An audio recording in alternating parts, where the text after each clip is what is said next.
નમસ્કાર સાથીઓ, જય હિન્દ. સ્વાગત છે આપનું અમારા આ યુટ્યુબના પ્લેટફોર્મ પર. આપણે ધોરણ 9ની પ્રથમ પરીક્ષા માટેના ઇમ્પોર્ટન્ટ ક્વેશ્ચન્સની ચર્ચા કરી રહ્યા છીએ, જેમાં સેક્શન એમાં વિકલ્પ અને ખાલી જગ્યાની ચર્ચા આપણે કરેલી છે. આજના લેક્ચરમાં આપણે વિભાગ એ માટે ખરા ખોટાના આઈએમપી જે ક્વેશ્ચન્સ છે એની ચર્ચા કરીશું. તો પ્રથમ સવાલ છે કે દ્વિચલ સુરેખ સમીકરણને અનન્ય ઉકેલ મળે. હવે દ્વિચલ સુરેખ સમીકરણ હોય તો તેને અનન્ય નહીં, અસંખ્ય અથવા અનંત ઉકેલ મળે. એટલે પહેલું વિધાન કેવું છે? ખોટું. ખોટું.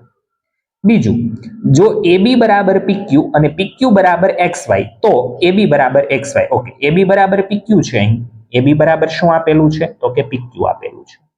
અને બીજા સમીકરણમાં PQ ની જગ્યાએ XY લખી શકાય એવું કીધું છે, તો અહીંયા આપણે PQ ની જગ્યાએ XY લખી શકીએ છીએ. તો AB અને XY સરખું થવાનું છે, તો આ વિધાન કેવું છે? ખરું. A નો ઘન પ્લસ B નો ઘન બરાબર A પ્લસ B કૌંસમાં A square minus AB plus B square. આપણે બીજા ચેપ્ટરની અંદર આ જે સમીકરણ છે એને સાબિત કરેલું છે, આ જે નિત્યસમ છે એને સાબિત કરેલો છે. તો કે જ્યારે પ્લસ વાળું હોય તો એ પ્રથમ કૌંસમાં પ્લસ આવશે, બીજા કૌંસનું મધ્યમ પદ માઇનસ આવશે. તો આ વિધાન કેવું થશે? ખરું. બરાબર, બેઠો નિત્યસમ છે. 5x પ્લસ 2y બરાબર k નો એક ઉકેલ 5 માઇનસ 2 હોય તો k બરાબર 0. તો કે અહીં x ના સ્થાને 5 મૂકી દો અને y ના સ્થાને -2 મૂકી દો અને k ની કિંમત શોધી કાઢો. 5 x ના સ્થાને 5 મૂકો પ્લસ 2 y ના સ્થાને -2 મૂકો અને આ બાજુ બરાબર k એમનેમ છે. 55 25 પ્લસ માઇનસ શું થશે? માઇનસ, એટલે પ્લસ નહીં આવે, માઇનસ આવશે. 2 દુ 4 બરાબર k. 25 માંથી 4 જાય તો કેટલા વધે? તો કે 25 માંથી 4 જાય તો 21 વધે. k ની કિંમત 21 થાય છે, નહીં કે 0. એટલે આ વિધાન કેવું થશે? ખોટું. જો બે વર્તુળ સમાન છે તો તેની ત્રિજ્યાઓ સમાન હોય, તો કે આ વિધાન છે ખરું. નેક્સ્ટ, સેમ ત્રીજા પ્રશ્ન જેમ જ એક પ્રશ્ન આપેલો છે, પ્લસની જગ્યાએ માઇનસ છે. તો પ્રથમ પદમાં માઇનસ આવશે, બીજા પદનું મધ્યમ પદ પ્લસ આવશે. તો આ વિધાન પણ કેવું છે? ખરું. નેક્સ્ટ, એક શાંત રેખાને બંને તરફ અનિશ્ચિત રીતે લંબાવી શકાય. બરાબર, શાંત રેખા છે એને બંને તરફ તમે લંબાવી શકો અનિશ્ચિત રીતે, અનંત લંબાઈ સુધી, એટલે એ રેખા બની જાય. તો આ વિધાન કેવું છે? ખરું.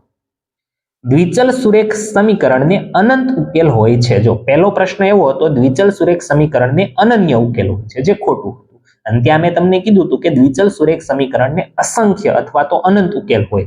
તો બસ દ્વિચલ સુરેખ સમીકરણને અનંત ઉકેલ હોય છે, તો આ વિધાન કેવું થઈ જશે? ખરું, સાચું. x પ્લસ 5 એ સુરેખ બહુપદી છે. સુરેખ બહુપદી માટે ચલની મહત્તમ ઘાત 1 હોવી જોઈએ, જે અહીં છે. એટલે આ વિધાન કેવું થવાનું છે? ખરું. જો ax plus by plus c બરાબર 0 હોય, એમાં a બરાબર 0 અને b બરાબર 0 હોય તો તેને દ્વિચલ સુરેખ સમીકરણ ન કહેવાય. જો તમે a ના સ્થાને 0 મૂકો અને b ના સ્થાને 0 મૂકો તો પ્રથમ અને દ્વિતીય પદ 0 થઈ જાય, માત્ર અચળ પદ વધે, તો તેને આપણે દ્વિચલ સુરેખ સમીકરણ કહી શકતા નથી. તો આ વિધાન સાચું છે. ત્યાર પછી 11 નંબરનો પ્રશ્ન જોઈએ. x નો વર્ગ -4 ના અવયવો કયા છે? તો કે એના અવયવોની આપણને વાત કરવાની છે. અવયવો કયા મળશે એ જોઈએ હવે આપણે. ચલો, તો x નો વર્ગ -4 ને આપણે બીજી રીતે લખી શકીએ 2 નો વર્ગ. તો a² - b², તો એમાં સૂત્રમાં આપણે કિંમતો મૂકીએ તો x + 2 અને x - 2 આવા અવયવો આપણને મળે છે. સૂત્ર શું છે આપણી પાસે? તો કે a² - b² બરાબર a + b અને a - b, આવું આપણી પાસે સૂત્ર છે.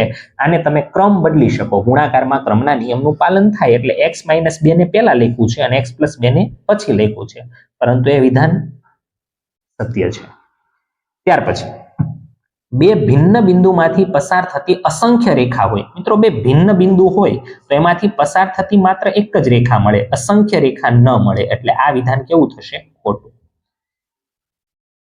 બિંદુ 0, 4 એ સમીકરણ 2x + y બરાબર 4 નો ઉકેલ નથી. ચેક કરવું પડે, x ના સ્થાને 0 મૂકવાનું છે, y ના સ્થાને શું મૂકવાનું છે? 4. ઓકે, 2 x ના સ્થાન ઉપર 0 પ્લસ y ના સ્થાન ઉપર 4, 2 × 0 એટલે 0 પ્લસ 4 ના 4, 0 + 4 એટલે 4. ઓકે, સમીકરણની આપણને જમણી બાજુ મળી ગઈ. તો કે ડાબી અને જમણી બાજુ સમાન છે એટલે કે આ જે બિંદુ આપ્યું છે એ સમીકરણ 2x + y = 4 નો ઉકેલ છે. અહીંયા શું કીધું છે? ઉકેલ નથી. એટલે શું લખવાનું? ખોટું. એક બિંદુમાંથી પસાર થતી માત્ર એક રેખા મળે. મિત્રો, એક બિંદુ હોય તો એમાંથી અસંખ્ય રેખાઓ આપણે પસાર કરી શકીએ છીએ. એટલે એક બિંદુમાંથી માત્ર એક રેખા પસાર થાય, આ વિધાન કેવું થશે? ખોટું.